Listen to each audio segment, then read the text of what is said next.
Good afternoon. This is Todd Tomalak, and I have here Matt Samson with me. We have just some really interesting things to discuss regarding the current building products landscape. So many things are changing so quickly that we're just going to be able to show you some of the high points. Really interesting times, though, that we're in within building products. Before we get into that, just some details about Zonda that you should be aware of. We've just unrolled this offering. It's called Building Products Outlook. If the type of topics that we're going to be going through is interesting to you, forecast, change, shifts between channels, products, that type of thing, please, if you want to receive more of that content, we have a subscription offering that you can access that. So let's go ahead and offer the poll real quick. We're always looking for new innovative ideas around where should we be spending most of our time doing research. So here's two quick questions. If you had to choose, what are the type of topics that you think you would be spending most of your time digesting, thinking about in the next 6 months? 5 of them are here to choose: industry growth, product substitution, shifts. Choose which one you think is the most interesting. That's likely where we will skew our research. And then if you think you'd be interested in learning more about our research subscription, obviously no pressure on that, but to make sure that we get back to you, go ahead and click and let us know either way. Yeah, thank you for that poll and that detail there. So let's go into several other pieces. If you track new construction spending, if you're tied to that at all, I want to tell you about this data product, Building Product Pro. So Zonda has some really unique data tied to new construction. Think of detail well beyond what's available from the census, way beyond that. So, within Miami, on the west side of Miami, which are the builders, who has the most share, what type of homes are they selling, what's the pipeline look like, all these really tough to answer questions. What does the structure look like within those companies? We have all of that type of data that we think about all the time, that many of our building product clients have been asking for access to, and that this is how we're providing that. So if you'd like that, go to zondahome.com/buildingproductpro. We also are offering market snapshots. So we get a lot of questions around forecasts for construction in local markets, as well as snapshots of what's going on within the health and the local economy of those markets. What's happening from a supply standpoint, what's happening from fundamental valuation. If you'd like to get visibility into any of those markets, you can get a free local market report today by going to zondahome.com/market snapshot. So go ahead and check that out. And then if you have any custom projects that these things tend to be much more difficult than just data that's off the shelf, but you need unique data and people that can access that data to help you answer. We have a whole advisory team that's very experienced that can help you digest any of these projects. So anything from custom building product forecast to branded usage analysis to on the housing side, land residual analysis, what's going on within master plan communities, build for rent, you name it. We have an advisory team that's very thoughtful and well qualified to help you with those projects. So with that being said, let's get into the meat of today's discussion. We have 6 things we're going to talk you through. I want to give you a sense of what we're seeing shift as we go from first half 2023 to the second half of this year. The industry is shifting pretty rapidly, and the notes that we sent out to clients was pretty clear. We see risks culminating for building products in the second half of this year, we believe, in the backdrop of a pretty interesting and exciting longer-term picture. But that shift, we've got to give you some color on. We also see backlogs and pricing and margins by implication changing pretty rapidly. So I want to show you some data on that by product. And then Matt's going to talk you through some interesting shifts that are happening between channels, between brands, and a potentially large opportunity that we think could emerge over the next 18 months. We're calling it the blend trend. He'll give you more detail on that. But essentially what you need to be taking away from this is in addition to the industry moving and shaking because of the changing macro picture, we think the top line revenue for a lot of these building product companies and distributors could potentially wiggle around a whole lot more because different companies get kicked out. Essentially, we see some swapping of market share going on. And then I want to give you some sense of what's happening beyond 2023. Several things about supply chains, and just a little bit of anchoring in how we're thinking about the more longer term picture. I am still pretty enthusiastic about the long-term opportunity for home improvement and building products, but you have to have this anchoring about what we're seeing and why. So let's get into our discussion. If you remember nothing else from this presentation, these three things take away. So number one, near term. We see risks to building products increasing in the second half of this year. Now, we said this to clients several months ago. You've got a whole bunch of factors going on, but essentially the backlogs that they've had that's benefiting their revenue now get worked through. And some of the macro buffers that have been protecting the building product companies from some of the slowdown activity that they should have normally seen at this point, we think they'll be more sensitive to by later on this year and perhaps even early 2024. So don't get complacent on your margins or your market share. Longer term, and this is a pretty high conviction call, as a level, the decade of 2020 to 2030, we will likely remember this in retrospect as the golden age of remodeling, but with a pretty nasty cyclical slowdown in the middle. And we're at that slowdown now. So there's all sorts of implications for who gets shaken out, which product categories cycle harder, which ones recover first. We're going to give you some details on that, but don't get complacent on your product pricing. Don't get complacent on your supply chains, because if that's correct, then there's also a pretty significant bounce once we see price stability and rates come down, even 100 basis points. And we're not necessarily convinced that the recent price declines that we've seen and some of the improvement in supply chains is necessarily a permanent fix. It is great to see, but I wouldn't get complacent on that. And then number three, we think there's a big divergence potentially set up between some of the channels and some of the brands. This will be a big deal in the second half of 2023. Matt will give you some color on that, but you should be thinking about a scenario where some of the channels that the building product companies sell through undergo a pretty significant reshuffle. And we have some interesting data from pro contractors relating to that. So very briefly, just as a way to get into this. So usually if we're having a conversation around building products, the two indicators that I get questions on first, whether they're right or not, is, okay, so for home improvement, what's going on with existing home sales? And then for new construction, what's happening with housing starts?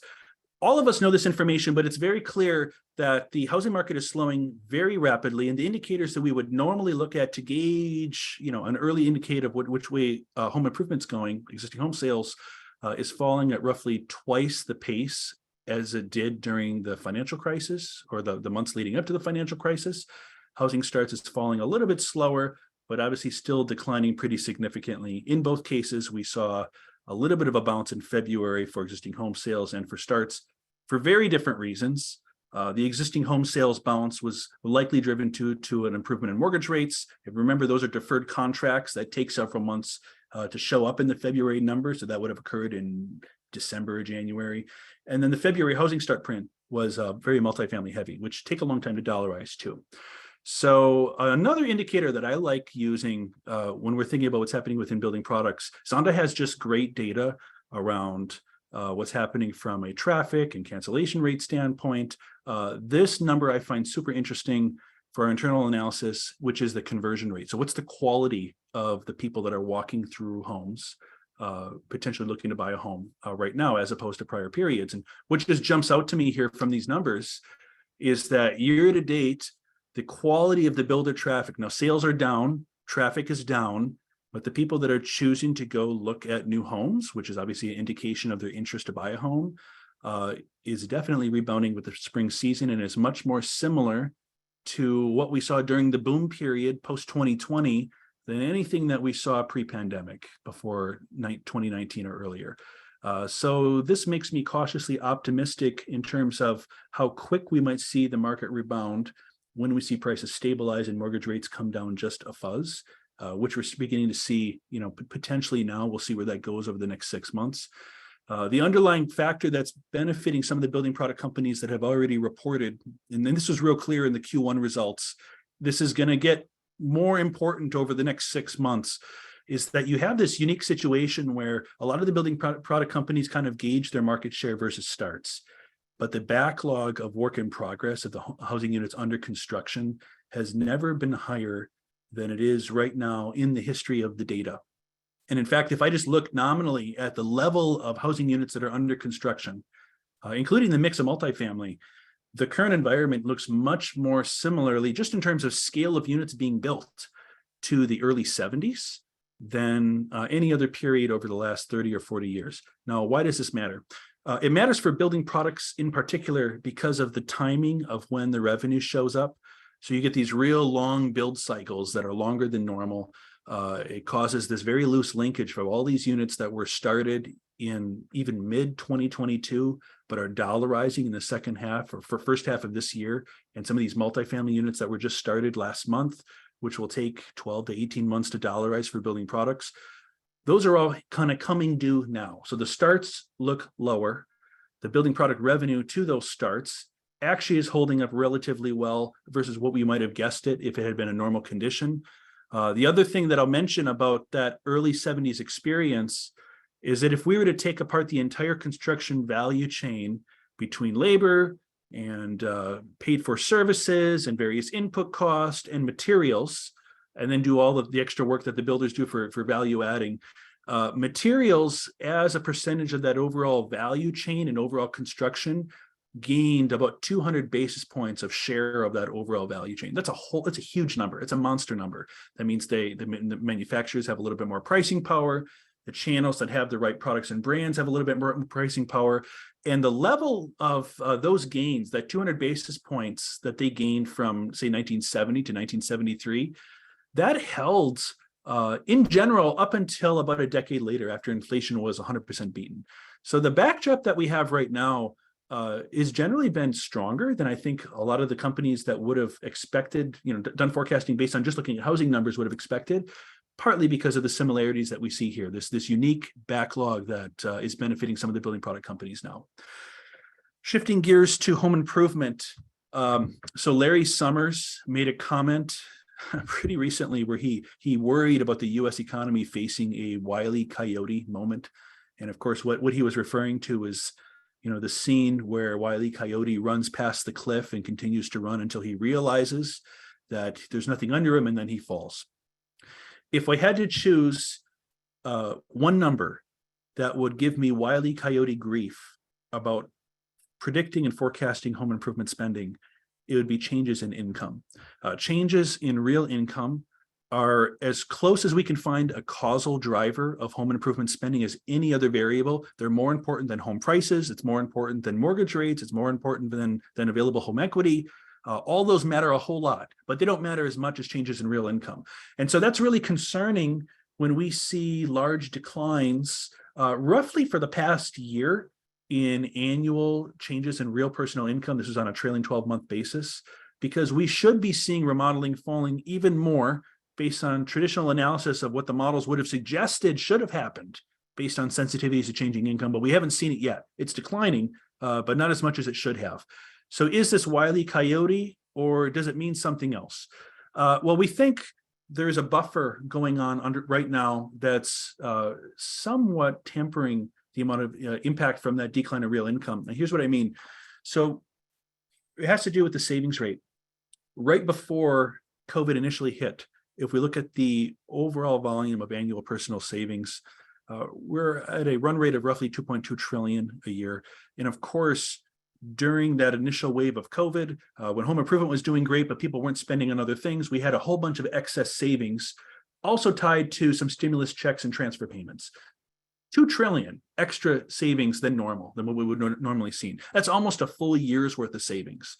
And since about this time a year ago, roughly the same time when we saw real incomes decline, we also have been seeing households begin to tap into that excess savings. So this has been going on for about a year. At the current pace of drawdown, we have about an additional 10 to 12 months at the current run rate of excess savings to draw down before we've kind of used up that additional savings. We basically see that as a buffer for the normal effect that rapid shifts in real income should be doing to remodeling. But what this does is this means that there's potential risk as that number gets leaner and leaner. We have less of a buffer for households as inflation eats away at their spending, their ability to choose different types of projects. We think that we could see a little bit more risk emerge in late Q4 next year, perhaps Q1 of 2024. Okay, so let's talk about shifting backlog and margins. This matters a whole lot because of our kind of our theme and timing around what happens in the second half of 2023 versus the first half. So one of the things that Zonda has that is really interesting to mine is we have several million contractors that subscribe to our various publications. Obviously, there's a whole lot of trust that's built up, and so we'll work back and forth with those contractors to understand what they're seeing in their business. So in January, we published this piece where the contractors that we worked with told us that the average backlog was roughly 3.6 months. So these are largely remodel contractors, but you can see visually, a lot of these contractors had really, really long backlogs, some of them well beyond that, some of them 3 to 6 months or 6 months or more. These are long projects, in some cases, large, expensive, big project remodels that they've been planning for some time that they're just working on. Okay, so here's what's interesting. We did this study in January. Just 1 month later, in February, we repeated the same approach, the same pool. And what we found was that backlogs had shifted pretty dramatically. So backlogs moved from 3.6 months to 2.8 months. That may not sound like a big deal, but when you sample 1 month apart, that essentially means that we've seen a big shuffling in terms of people either canceling projects or almost no people going into the top end of their funnel. So very few people sniffing around doing new remodels. These contractors just focusing on their existing backlog. At the current run rate, we think that a lot of these contractors will have worked through their backlog, and it's different by product category, but we think a lot of these contractors will have worked through their backlog, even with some new projects coming in, roughly by mid-year. So say by Q3, Q4, we've got a very different progression because they'll have worked through a large amount of those delayed housing starts that are dollarizing now, in a large amount of these delayed remodeling projects, which are dollarizing now, but will not continue to turn into new projects as long as the current backdrop continues. So it's a setup for risk in the second half of this year. And from what we can gauge, it means some pretty significant differences between product segments as well as pricing. So one of the categories, or one of the proxies that I like to use to estimate changes in contractor pricing, which is the percentage of contractors that have less than 1 month of backlog. And so the thumb rule is, if you have this line going from the top left down to the bottom right, the thumb rule that we've kind of worked through at this point is that we think for every 10% incremental grouping of contractors that sees their backlog go below 1 month, that we see that group of contractors lose a whole lot of pricing power. And the rough math is that we've done a lot of stats work on this, that when we compare their changes in prices versus their changes in costs, so the difference between what they're able to charge their end consumers versus their input cost, every 10% increase in backlog that's below a month, we roughly lose 100 basis points of pricing power. That's a big deal. And so we're seeing some big clustering differences between types of remodels. So for example, let's start with this category that we have here, ADUs and gut rehabs and additions. These are really expensive remodels that take a long time to achieve. Roughly 20% of contractors are seeing that, who do that type of work, are seeing their book of business with having less than a month of backlog, which means 80% have a much longer backlog. That's good. They're losing a little bit of pricing power, but it could be far worse. It's holding up better than expected. Compare that to some of these mid-range projects, which I'm very bullish on in more of the longer term, say over like a 12-month horizon. Some of these mid-range projects, which tend to be a little bit more price sensitive, we do see these contractors, and these tend to be smaller projects in general, have less backlog in general, which means they also have less pricing power. At the very extreme end, just picking on flooring, we think flooring is an interesting bellwether for the broader remodeling market for a couple of reasons. Flooring has more low-income household exposure than almost any other discretionary remodel. It's also very easy to defer or DIY. You can do LVT roughly over the weekend with very low skill. You can try it and fail it and hire a pro, but it also means that it's very easy to defer and you don't have to do it. And because it has high income or low income exposure, large amounts of low income exposure, we think it's likely to be more price sensitive. And in fact, that's what we're seeing here in the data. So right now, as of Q1, we're seeing flooring roughly have the highest percentage of contractors with very small backlogs, as well as significantly declining pricing power. So what we think is going to happen over the next 6 months or so is that big remodel category is going to slide down and to the right, maybe even at or below where the garage remodels are, because we're going to see their backlog dry up and now their pricing power will begin to dry up. So this is going to matter a whole lot, which way some of these categories go over the next 6 months. So we're going to be tracking it very closely. And obviously it's something we're going to continue to monitor in our research. One other piece that came out, which was a big surprise and prompted a whole bunch of discussion internally, was a shift that we're seeing among some of the pro contractors that shifted where they buy in 2022 and earlier. So what I mean by that, we went through this situation for about 24 months where there was a shortage of products. You couldn't find, the right windows or the right toilets or the right whatever you wanted. You couldn't find it at your traditional channels. You certainly couldn't find the brands that you wanted. And you usually couldn't, even if you could buy it, you couldn't find it if you're a pro contractor for the price that you were used to. So what we saw happen over the last 24 months was a big shift in contractors trying new channels. They didn't shop at Home Depot before, but now they tried Home Depot. We saw this even among some of the builders and among some of the build for rent contractors. We think that is the tip of the spear in terms of which types of contractors are beginning to shift and seed ground now as we get into 2023. And what I mean by that is in mid-February, we pushed this out actually the day right before the big box retailers reported the results. We had such exciting findings that we had to share this with our clients. The contractors who switched channels in the year before saw their book of business decline by roughly 8 percentage points. This is volume of projects. So, if you had to call the growth number for these contractors in Q1, these contractors saw their count of projects down 8%. They also saw their pricing decline overall as an industry. However, there's some pretty significant differences between these contractors based on where they had shifted to in the prior years. So if they went to a lumber yard and they didn't go there before, if they had shifted towards buying more at a pro dealer, we generally saw their book of business dry up less, likely because of the type of projects they were working on, and their pricing power held up relatively well. In fact, some clients that had, or contractors that had shifted to buying more at lumber yards, interestingly gained pricing power year over year, which is interesting. On the other hand, contrast that with what we see below the industry line, especially some of these large big box retailers. Now, we think these big box retailers are exceptionally well-run businesses. They have done excellent, especially since the pandemic. They're very good operators.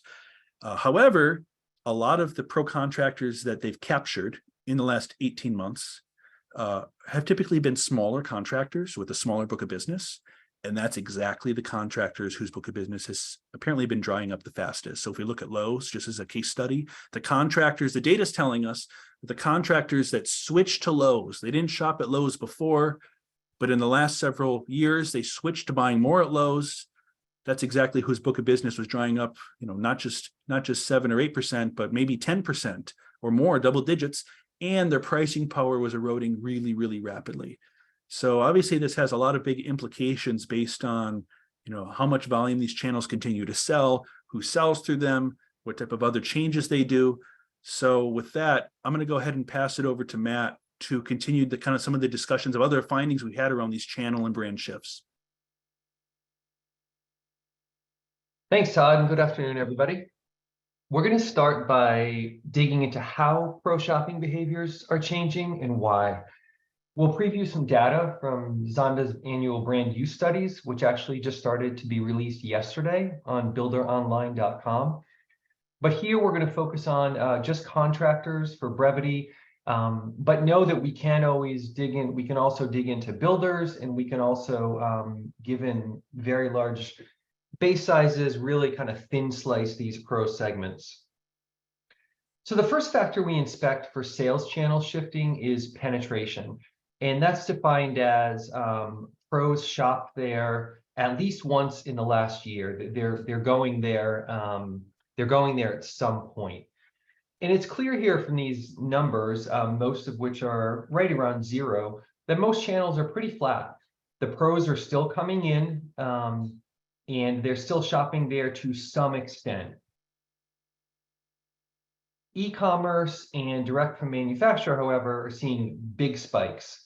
So their customer roster is actually increasing. In the case of e-commerce, 9% started buying there in the last year. Pretty major difference, when you think of the scale of this industry. And pro dealers are worth pointing out too, mostly because they're an established channel. And for an established channel like this, which has been serving contractors and builders for so long, any growth is quite impressive. To go a level deeper, we look at share of requirements, which is basically a definition of loyalty. This gives us a more granular understanding of the shifts. We saw on the last page that really none of the channels are fully losing pros. They're still shopping all of them. But the difference is they're spreading their buying power differently across the channels. They're changing transaction frequency, and/or they're changing transaction size. So here, again, two clear winners are e-commerce and direct. On the previous page, we saw that they were getting more customers. And then on this page with share of requirements, we see that they're getting more of the wallet as well. Very significant to have both of those happening at the same time. Lumberyards are worth noting too.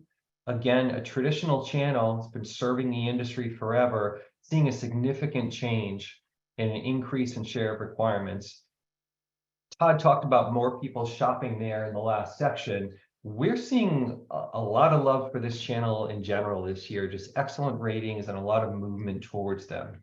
That 14% swing, Matt, that on e-commerce loyalty, I mean, that is a monster number too, right? I mean, would you, any comments on, would you have expected that big of a swing? Like what's behind that?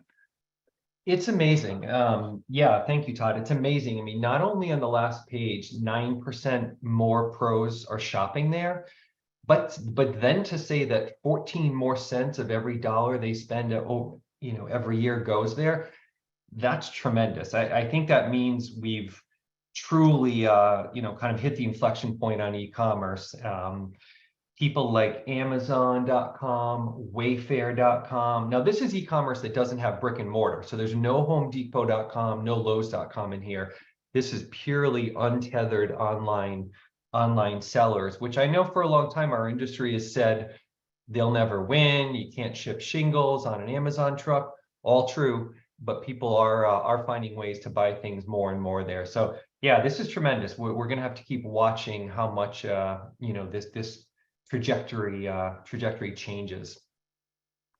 And then on the other side, conversely, pros again are still buying at the channels on top, hardware, Lowe's, two-step, but they're buying less in hardware. Just as e-commerce's tremendous growth, pros are not feeling it with hardware. They're buying less and less from hardware stores.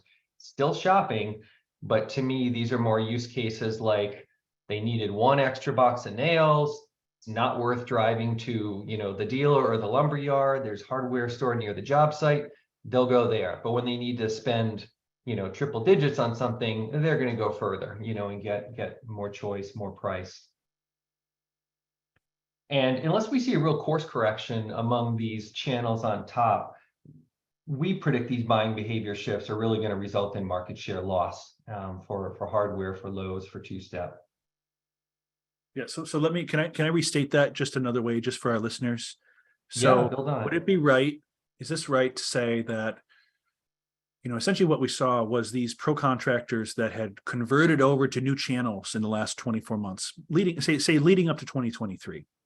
We have this big change in macro, underlying change in kind of a product availability and pricing and all these things. What we really saw was them begin to flirt, for lack of a better word, with some of these other channels that were outside of where they had pivoted to. And now there's just a question of who's got the most stickiness, and that will likely shake out, what would you say, over the next 12 months, 6 months, 18 months? What's your sense? Calendar 23. I think we're going to see these behaviors and perceptions turn to real numbers. And notwithstanding your definition of flirting, I completely agree with what you said there, Todd. And I would say a general theme of the few sections I have here is that big box retail was really a safe haven during COVID, or during the depths of COVID.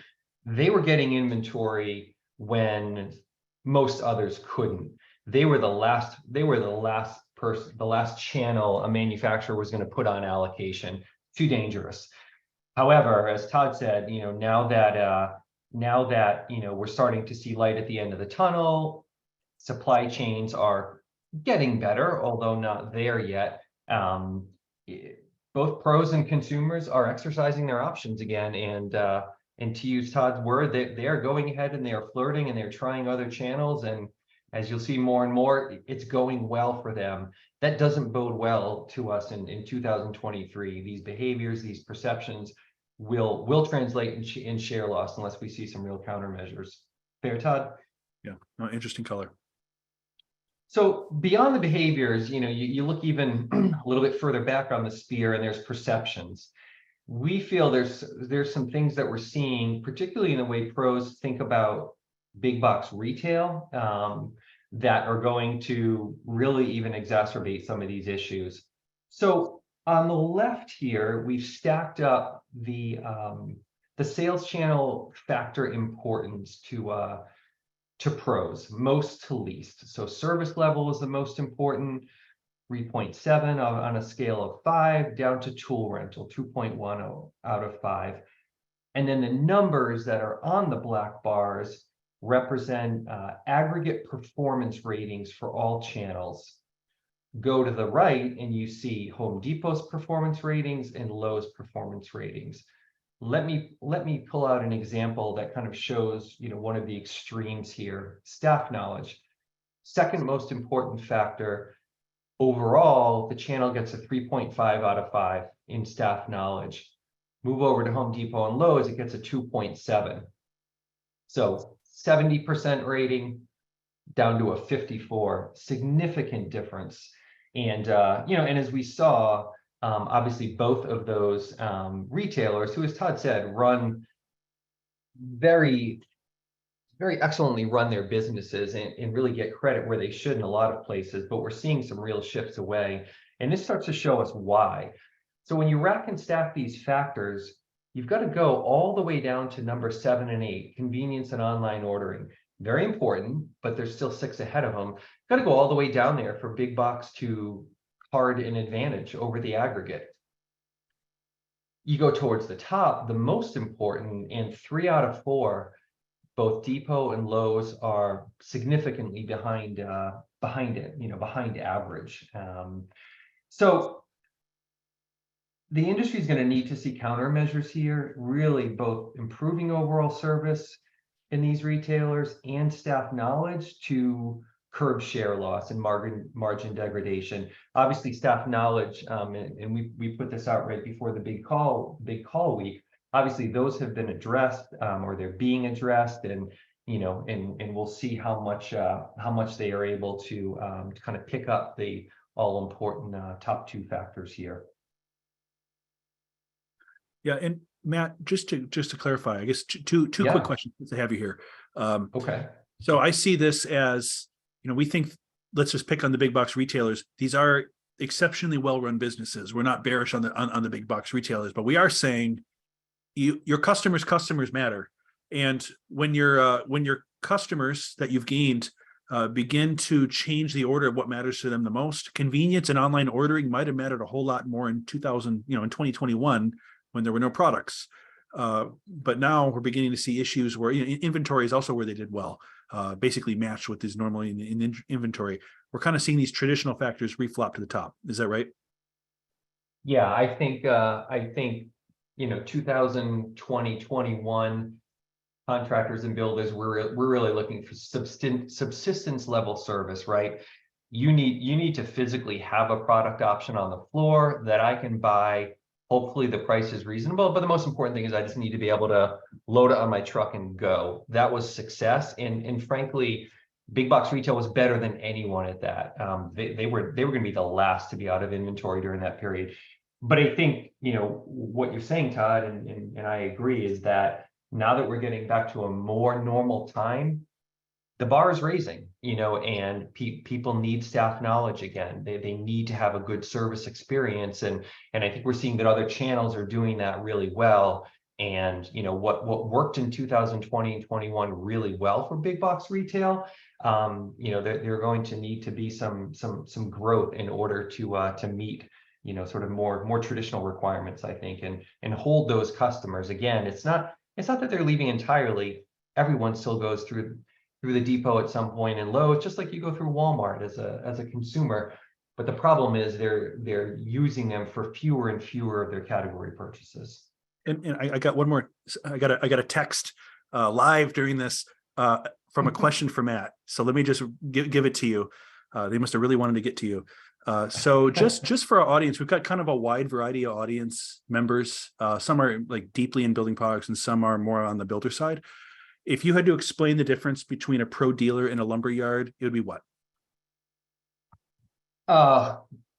Lumber would be my easiest one word. Lumber yards tend to carry the broadest line of products, both lumber of all types, obviously being a big part of their inventory, and then also a lot of what pro dealers carry. Virtually everything for the exterior of a home: windows, doors, roofing, siding, decking, etc. Pro dealers tend to be a little bit, as well as some interior products. Pro dealers tend to be a little bit more, a little bit narrower. There are certainly broadliners, but they tend to be a little more narrow. They generally don't touch lumber. It's difficult to buy, difficult to store. As we've seen in the last couple of years, you really have to have a commodity buying skill that usually doesn't exist with pro dealers. So the only lumber you'll see there will usually be more to, during damage, maybe close an opening during construction before the entry door goes in, that type of thing. So it's really quite simply the lumber. You also see, and we'll touch on this a little bit later, although there certainly aren't laws on where homeowners can shop, lumber yards tend to welcome the homeowner in more versus pro dealers. Hence their name, are traditionally, although it's changing a little bit, it's pretty interesting, traditionally catering only to pros. Yeah, that's great. Thank you. Of course. So when we assess the channel importance factors and the performance ratings against them, that leads us to this best estimate of channel stickiness in 2023. Who's going to be the most resilient? Again, we stack them from the top.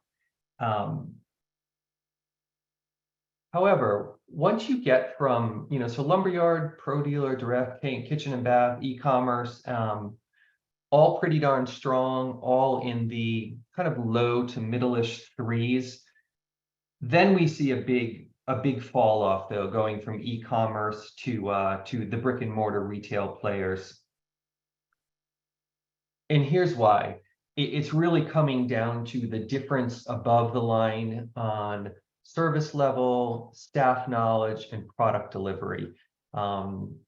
You'll note product delivery was added from some of those earlier ones because as a group, the ones catering to more pros above the line, it's obviously much more of a piece of the business than below the line, where really the most you'll get, except for a rare exception, is maybe a pickup truck rental.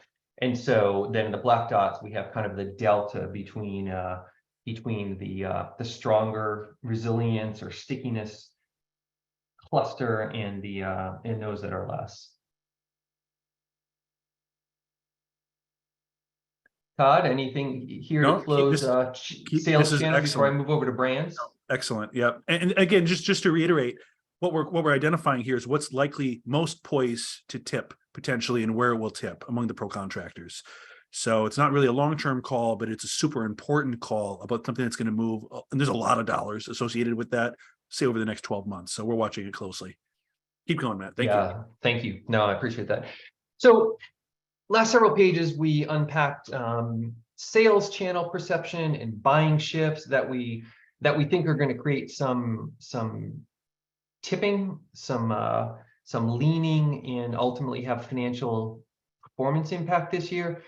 Now we're going to look at the other side, which is also, we believe, going to create some of that toppling Todd talked about, which is a brand stickiness and vulnerability. We're going to focus here on some of the micro data from our brand use study. And we actually launched this approach in last Friday's issue of the Building Products Outlook research that Todd mentioned in a pretty high level of detail. For today, to keep moving things along, we'll kind of just focus on key findings, and we will narrow it to contractors. So just a minute on methodology here. I'll try not to geek out too much on the research side, but we all know what brand awareness is, the percent of contractors who have heard of a brand. That's the y-axis here. And then the x-axis, we have something we call commitment. This is a metric we created here at Zonda to calculate a brand's loyalty amongst its current user base. So it's really kind of a level of intensity. And we are measuring loyalty evidence by willingness to switch brands. How switchable are they for a project? And to get it, we simply divide the percent that use a brand most by the percent who use it at all. And that gives us that level of commitment or intensity.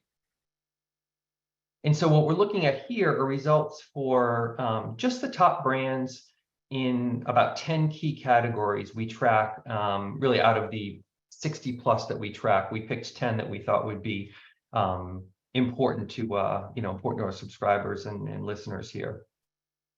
So as far as the key findings, high brand awareness is really table stakes if you want to be, if you kind of want to get in the running for sort of a truly resilient brand. Obviously, it's driven by distribution, it's driven by smart marketing. It's not enough to win, but you can't win without it. The second thing we noticed here that was interesting was that categories really don't cluster together. In other words, the brands perform on a very individual basis. And so, as an example, what we're looking at here is vinyl siding. The top 3 brand awareness brands in this year's brand use study were CertainTeed, Mastic, and Georgia Pacific. Where they're somewhat similar is their level of brand awareness, ranging from about 60 to about 80. So all pretty well-known brands. However, where we see major separation is this metric that we came up with that we call commitment. CertainTeed all the way up at 70%, meaning the contractors who rated it are saying they use it anytime they're using a vinyl siding.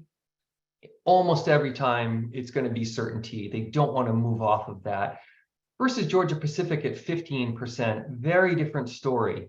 I use it, but most of the time I actually use something else. So I just use it once in a while. And these are the top 3 brands. Never mind what you would see when you get to brand number 10, number 20. Obviously, much more dispersion.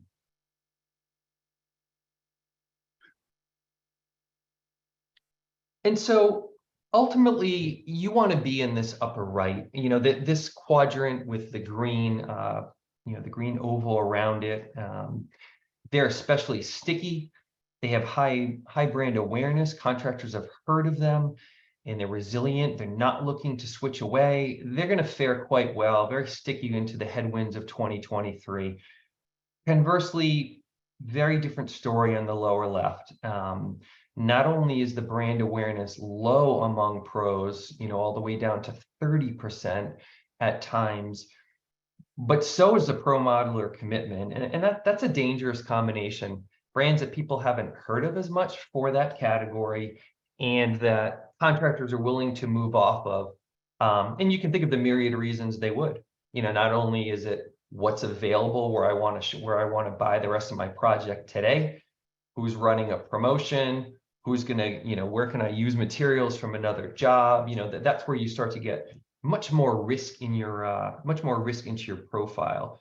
So unchecked, we see this resulting in a real share movement from bottom left brands to those in the upper right quadrant. So from an actionability standpoint, manufacturers can ensure their awareness and customer programs are robust right now, particularly important. Sales channels can put additional rigor in their line reviews. And we just look at this period of change and challenge as especially critical to maintain brand strength as well as carry the right brands to avoid market share decay. Now, Todd, I know If I you was and in I the spent a channel, lot of time putting this together. I was going to see if you'd like to add anything.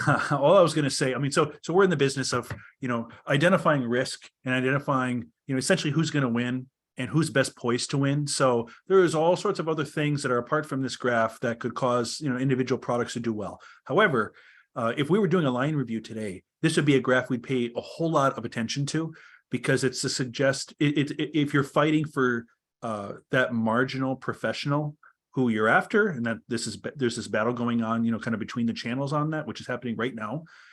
You want the ones who are in the upper right-hand corner, because they're going to tend to have more pull. And we've seen this play out during the financial crisis, the same thing. The other thing I'll just mention, if you're wishing that we had your brand on here, we likely do have it. We just physically can't put all the data points on the graph. We also have it by price point. We have it for architects. We have it for builders. We have a whole bunch of views. But we just wanted to give you, some of the high level conclusions that we could share within the time today. So go ahead and reach out to us and we can give you more details. But yeah, go ahead and keep going, Matt. Thanks, Todd. So we're going to switch gear to the homeowner. And the reason we're doing it to the DIYer, the DIFMer, is because their purchasing power is making them a whole lot more important and maybe worth a second look. And we'll talk about why in just a minute. So the market focuses very closely on big box retail and their ability to grow the pro business. But as we talked about earlier regarding pros, it's similar with homeowners. As supply chains become more stable, it really opens up switching options. Suddenly, there are several places they can get the product, not just one or two during the sort of height of supply chain choking we had out there. And because of that, their homeowners like pros are out there flirting and trying all different channels. And so we think it's quite important to kind of remind ourselves, remind the market that to not take homeowner DIY, DIFM channel loyalty for granted, because not only can they go elsewhere, but they are. What you're looking at here is the percent of current big box homeowner customers. So they are already buying from the big box. But all of these bars are, who are they buying more with? And so 10% are buying more at lumber yards, 12% are buying more at pro dealers. Move down to hardware, 21% of big box customers are spending more at the hardware channel right now. As an aside, despite the beating hardware is taking with pros that we talked about earlier, they've become homeowner darlings at the same time. So to a big plus and a big minus that might be somewhat canceling each other out. And beyond the inventories, building around the industry that are sort of availing this, this cross shopping, homeowners are also really enjoying the buying experience elsewhere. So here we see how big box in this chart on the right is rated by homeowners with performance ratings plotted against factor importance. And to their credit, homeowners are giving big box quite good marks in some of the really important factors like convenience and product variety. However, they're finding better experiences elsewhere, especially around the top factors like staff knowledge. We hear that keep coming up, and even prices. Although pros don't call price, a top, a very top category or rather factor, homeowners do. And for us, this analysis was a good reminder that DIY and DIFM is still the bread and butter of big box retail. And so 9% of big box homeowner customers tried other channels over the last year, and they say they're going to continue to buy more. It's going to be really critical to hold on to them without spending too much in the process, either operationally or product margin. And note the top two bars here. Here's homeowners going more to pro channels. Now, lumberyards could be defined as a hybrid, like it came up earlier when Todd and I were going back and forth. But pro dealers have really been the sole realm of contractors and builders. Despite that, 10% of homeowners and 12%, well, 10 to 12% of homeowners who shop at big box are spending more at these other channels too. That's a big deal because it's hard. You can go ahead and move the slide, but I'll just make this comment. It's hard No, go if ahead. you're a homeowner, go walk into a lumber yard. Go walk into, any one of these pro deal. Can you even find it? You have to drive into an industrial park. Will they even let you in? Like it's not an easy experience. So the fact that 10 to 12% of these DIY, DI4, homeowners are like stumbling in and liking what they had, that's an interesting statement. It really is, and it's the tip of what could be something big, honestly. And I'm not trying to play a math shell game here, but when you sort of put all the charts aside and we go to our research and see how many homeowners go into pro dealers and lumber yards at all, it's about 15% of them right now. It's about 15% of homeowners that do projects will go in there to buy stuff, and about 85% don't. So on the right here, you're seeing, you know what? Small numbers going in, they're going in more, they're having a really good experience. Well, we think the really interesting part is the other 85% of the iceberg. So we asked them, why aren't you going to lumber yards and pro dealers? And interestingly, the biggest reason they're not is they don't even know where they are. It's certainly never been a top priority, especially for pro dealers, to tell homeowners where they are.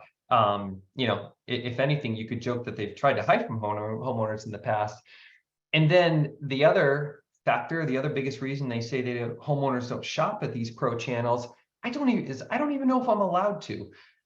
Two pretty interesting statements, especially with the lumber yards, which really, as far as I've seen, have no restrictions on homeowner. You don't need an account. You can even come in with your credit card, pay right at the register, or your wad of cash like everywhere else.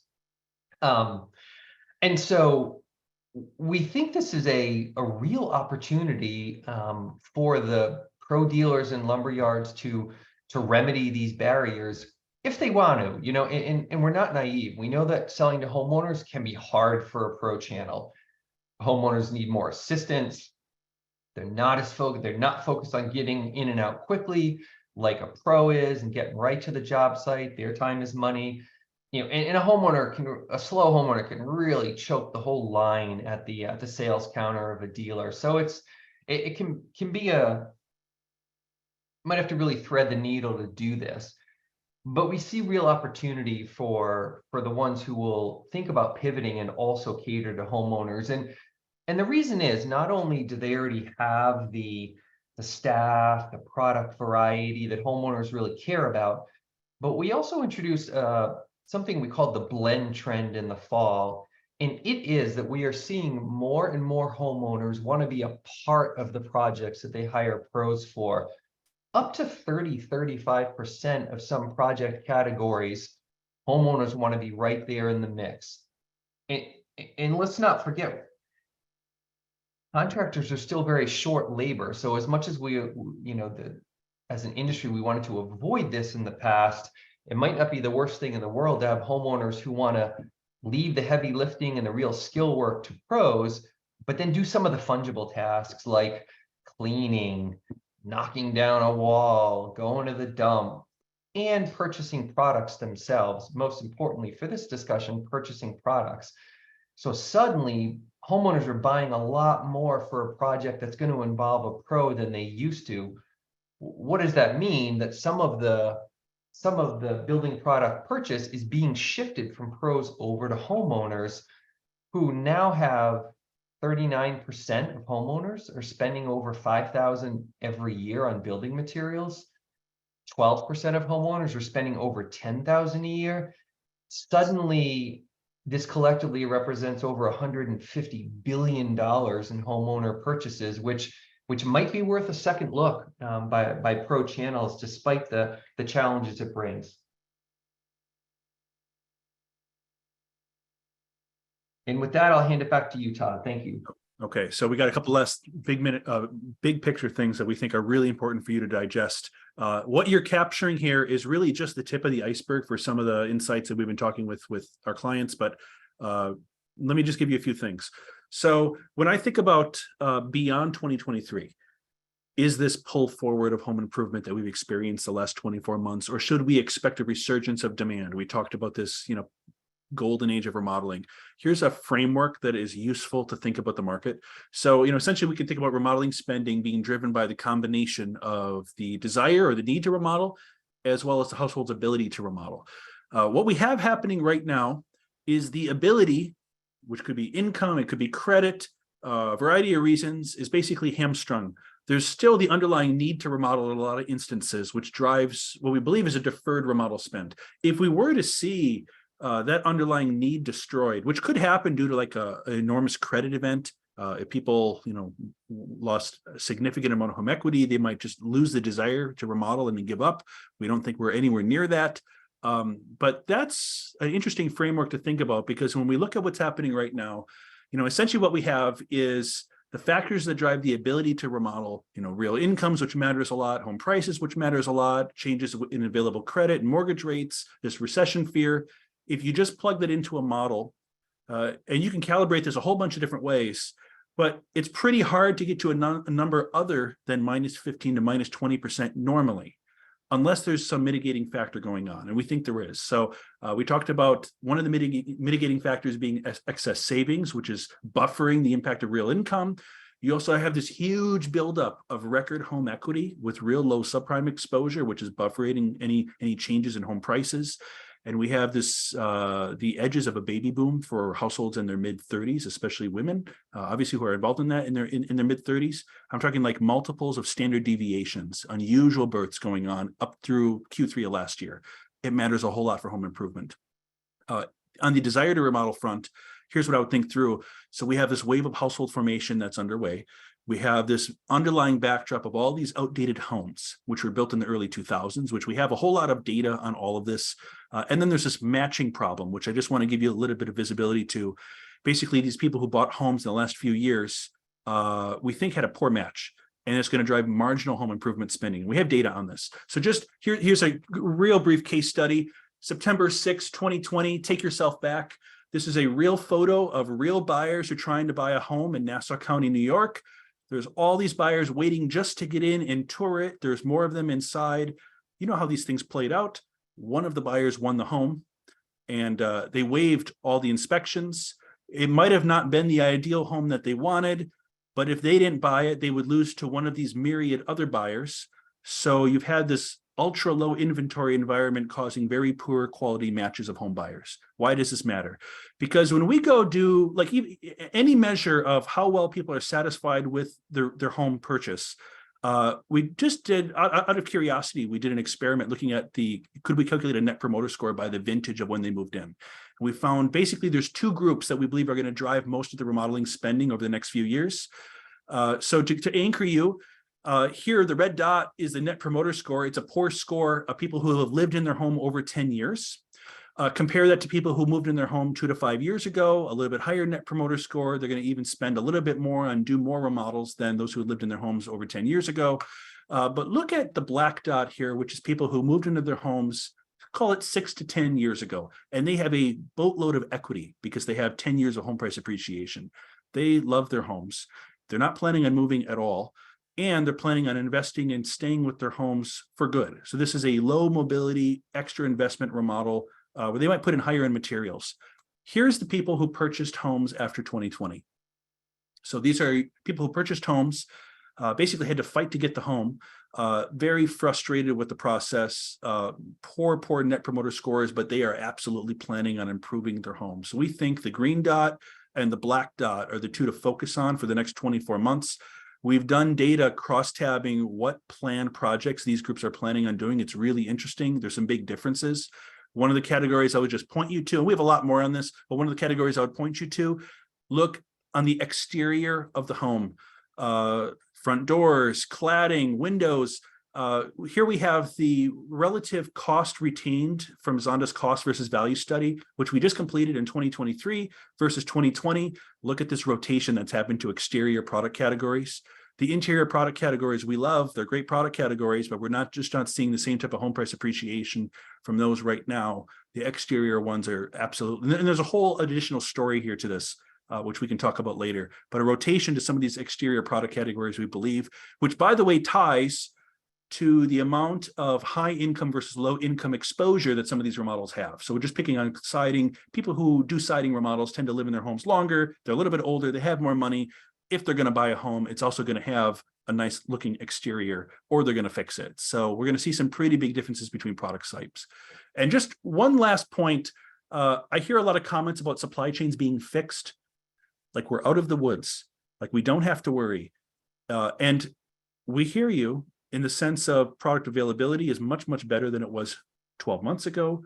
Product prices are much lower than they were 12 months ago. They're getting better. We think it's going to continue through 2020-23. But I would caution against the general conclusion that we are out of the woods and that we say 2 years from now or 3 years from now will not be back where we were maybe 18 months ago. From what we can perceive, there's pressure has been eased for supply chains, but the overall stability, there's still some factors that are definitely at risk. And we've done more of this in our research, but I'll just share one point, just to put our nose into what's going on with the conflict in between the Russia and Ukraine. Have you thought about the impact to your upstream inputs? I don't mean the direct suppliers that you're dealing with, but who their suppliers are, or their suppliers with raw goods and services. Here's an example. So just if we took the combined region of the Russia, Belarus, Ukraine area, and looked at what they export, they're in the top 3 export rating globally of things like processed nickel, natural gas, semi-finished iron, copper, steel, sawn wood, aluminum, a number of other upstream inputs. What this means for certain product categories, we can give you more detail on this, but essentially the purple product categories we don't think are at risk of any issue here from those. But these yellow and orange categories like appliances and lawn and garden, even if you don't source from that region, your suppliers might, or your suppliers likely do. How much pig iron do you know where it's sourced from? Half of it comes from in pipes within the US, likely from this area. So our general advice is that be a little bit more cognizant of your upstream suppliers, including raw goods and materials, because if you're not sourcing from this area and your suppliers are not, then your competitors might be. And it means you'll have a very different competitive backdrop once the market, we believe, begins to bounce again. So quick takeaways. One, near term risk culminates in the second half of 2023.